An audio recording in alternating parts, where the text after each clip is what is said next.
Hello friends, welcome back to Coding Wala Shree. In the previous video, we deep dived into abstract classes and practiced various scenarios. If you haven't watched this, I would recommend you to go through it. I'm giving link of this video in the description. So in this video, we are going to understand what are the interfaces in Java, how to define them and how to use them.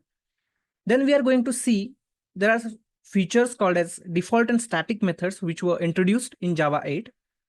There is a feature of private methods introduced in Java 9. We will find out answer to the questions like can interface store member variables? Can interface have constructors? Can we instantiate object of interfaces? And how to achieve multiple inheritance using interfaces. So before creating our first interface, let's first understand this. That we know that a class encapsulates data members and member functions, that is methods together. Now, the outside world, that is other classes, create objects of this class and then operates on its data using methods. They don't directly access the data. They access the data through methods. This is important point to understand. Considering this, you can think of these methods as a contracts or behaviors for the outside world, right? So Java provides a way to create an interface which is nothing but a group of related methods without specifying any body. So who is responsible to provide body and what is use of it if it is not having body? So actually the inherited classes or the child classes will provide definition or body to these methods. Okay, we'll see how. So let's create one interface. Let's say workable. So my workable interface having two methods. It's start work. Similarly, I have stop work method. Note that we are not providing body to the method start work and stop work here. We are simply providing signature of the method in the interface. Okay, so this is our first interface. Let's try to create one class and inherit this interface or create a child class of this. We can call it as worker. Okay. Now this worker implements workable interface. Okay, and why is it showing compile time error is because worker must be declared abstract or implement abstract methods and start work. So you can see that there is no body to this method. So these are abstract methods basically. And now my child class of workable should give body to this method. So let's implement these two methods. Let me just provide system.out.println. I'll say starting the work. Let me copy the same.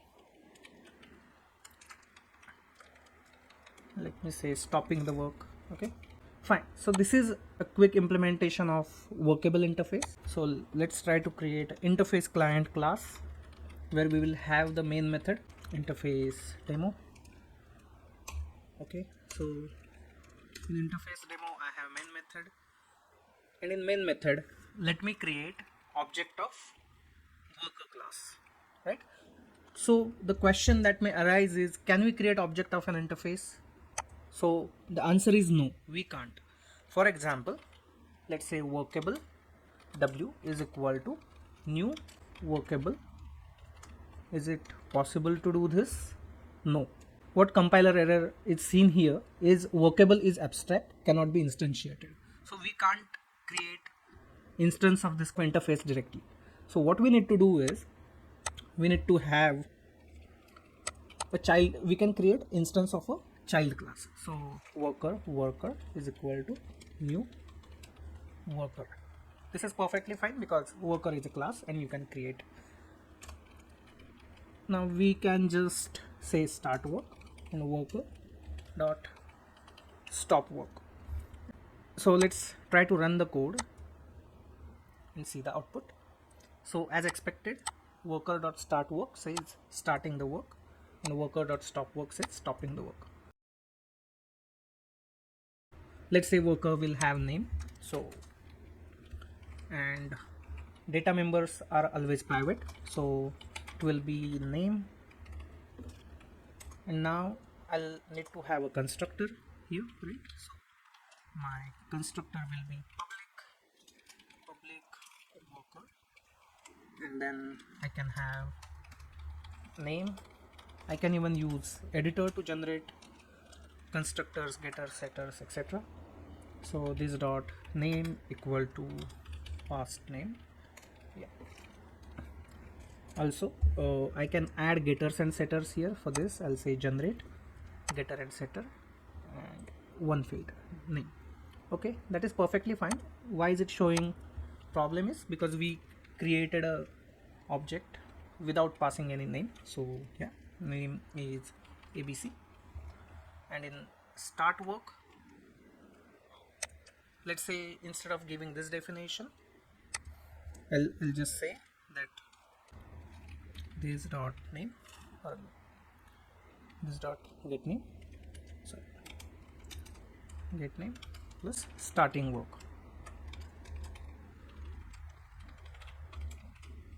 So it will print name of the worker and the action he or she is performing. So let's try to run this code and see the output. Okay, so if you just change this, let's say hurry, and I just run it. So hurry starting work, hurry stopping work. Okay, so this is one quick use of interface. Now let's extend this example even further and understand whether we can define default and static methods in an interface. So yes, in Java 8 there is a feature called as default and static methods. Your interfaces can have default and static methods. Let's see what are these default and static methods. So default and static methods can have body in the interface. Okay, so how is it possible is, for example, sample default. It started giving problem. Let's see why. What it is saying is you should give a default keyword to the method. So default methods are always declared with default keyword. Let's try to tweak the code a bit. Let's go to interface demo, and basically you can see that worker also has this sample default method. So in worker we haven't actually implemented this method, we just implemented these two abstract methods. We are not forced to give definition in the child class, and we can call it directly, and you can see that as expected it will basically print or it will execute the method. Now what is the static method? So again I'll go in interface and I'll have static void some static, and it will also have some implementation. Okay, now we know that static, when we use keyword static, it is associated with the class or the main type and not the instance variables, right? So we can access these static methods of the interface using the interface name directly. So how we can do that is interface workable has a some static method, and we are calling it directly using the interface name itself, and we are not using the child class object, right? And we can see that we can execute a static method in the interface like this. Okay, the next feature is private methods, which was introduced by Java 9. So by default we did not provide any access modifier to it. So by default in interfaces methods are abstract and public. We could access these methods because these are public methods. Let me define private method. If I do this, you can see that what it will say is private method in interfaces should have a body, because your child will not able to implement the method because being a private method. So you should always give body to this method. Okay, So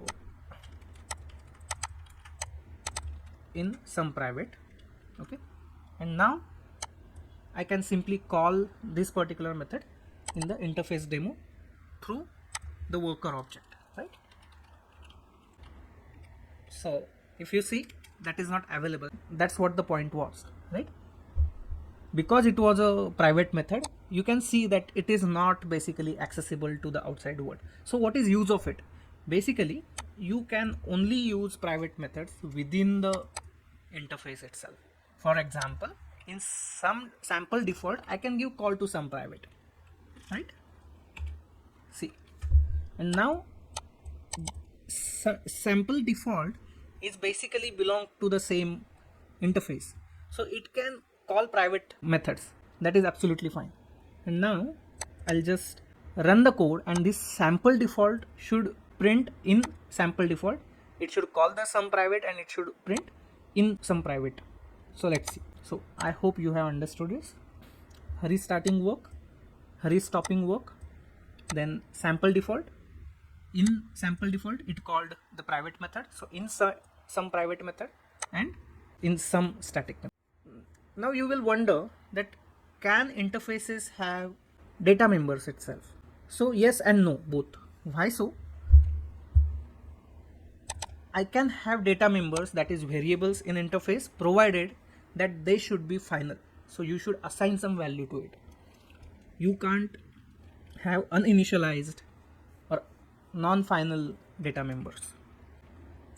Let's say int a, and if I don't initialize it, what it will say is variable a might not have been initialized. So initialize a variable a was the proposed solution.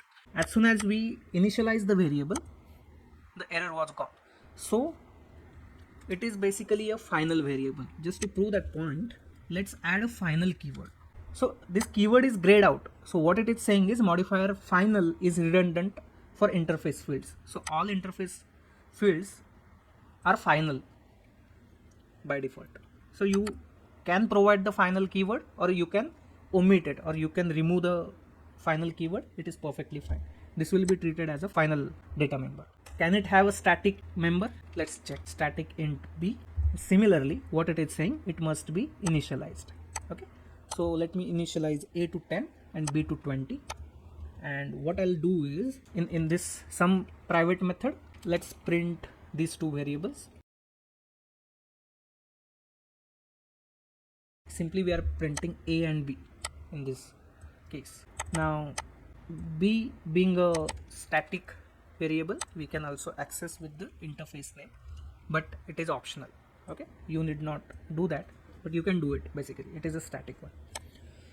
Okay, so let's try to run the same code and see what happens. So in some private, you can see that a and b are printed. A was a final instance field and b was a static field, which was also a final. Now we also saw that we cannot create object of an interface. You can create object of a child class, but there is a concept of anonymous classes in which you can basically give anonymous implementation of a interface. Let me give an example over here. Anonymous workable object. I know the name is a little bigger, but it's fine. And how I can do is I'll say new workable. So if you see, workable is an interface, but what we are doing is we are also providing implementation of these methods in the same. So it will create a new type by implementing a workable interface, and it will be created, it will be stored in the object itself, and this is called as a anonymous class. Okay, or anonymous implementation of it. So let me just use this. Let's just print something here.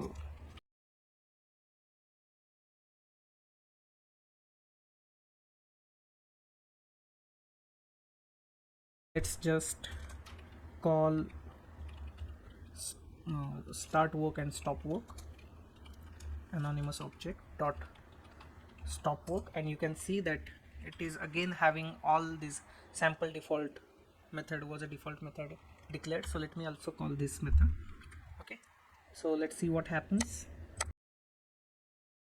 So here you can see that we are actually calling stop work, start work, and sample default. Stop work, start work, and sample default. It was calling some private method internally. So yes, and one last point that I want to highlight is multiple inheritance. Okay, so in Java you can't inherit multiple classes and achieve multiple inheritance, but you can achieve it through interfaces. You can implement multiple interfaces in Java and achieve multiple inheritance basically. So let me just create a new interface and let's try to create scenario of a multiple inheritance. So I'll call it as action. Action is my interface, and I'll say void act. Okay, so this is one interface that I have. Worker is a concrete implementation, so I can also inherit or implement from the two different interfaces. I'll just need to give definition of act method from the action in act method, and act basically starts the work. Let's do this. Okay, so this dot start work. We can give any implementation basically. So our act method will actually start the work, okay, and print this. So what we have seen is basically multiple inheritance is achieved using interfaces. Single class is having two parents, workable and action. It is possible with interfaces, but it is not possible with classes. So what I'll do is the last invocation worker.act, and let me just comment things out, okay, so that it will be clear to us what is actually happening. I'm just commenting everything else out. We have just created an object and we are saying worker.act. Let's see. So in act method and restarting the work. Why? Because this act method is internally calling the start work method, right? So yeah, one more point is functional interfaces. Functional interface is nothing but a interface with a single abstract method. So in our case, this action interface is nothing but a functional interface. How you can define functional interface is you can define with a single abstract method, that is obvious, but there is a annotation as well, which is functional interface, which will force you to have only single abstract method. The moment you add another abstract method to it, it will complain. Let's say void print. So it complained here, right? What it is saying is multiple non-overriding abstract methods found in interface action. So this is not allowed. In functional interfaces will always have single abstract method. So that's all about interfaces.